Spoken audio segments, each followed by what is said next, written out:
મોટા સમાચાર મળી રહ્યા છે। દાહોદમાં નકલી કચેરી કેસમાં વધુ 5 લોકોની ધરપકડ કરી લેવામાં આવી છે। ધરપકડ કરાયેલા તમામ પ્રાયોજન કચેરીના કર્મચારી હોવાનો ખુલાસો થયો છે। સૌથી મોટી જાણકારી, અત્યાર સુધી કુલ 11 લોકોની ધરપકડ કરી લેવાઈ છે।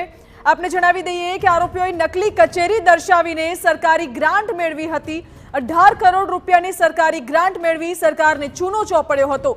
જિલ્લામાં 6 જેટલી નકલી કચેરી ઝડપાઈ હતી અને હાલ તો આ બાબતે વધુ ઊંડાણપૂર્વક તપાસ કરવામાં આવી રહી છે। વધુ જાણકારી આપી રહ્યા છે સંવાદદાતા પ્રિતેશ પંચાલ।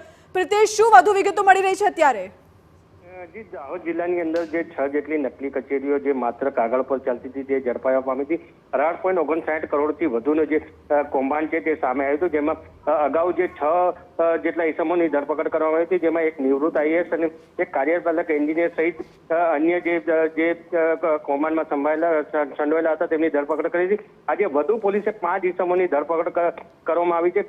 ધીરે ધીરે જે આ તપાસ છે તે જેમાં આરોપી જે છે તેમના નામ વધતા જઈ રહ્યા છે, કારણ કે જે 6 જેટલી નકલી કચેરીઓમાં અનેક લોકો સંડોવાયેલા હોય તેવું સામે આવી રહ્યું છે। પોલીસ તપાસ અત્યારે જે છે તે પૂરજોશમાં ચાલી રહી છે।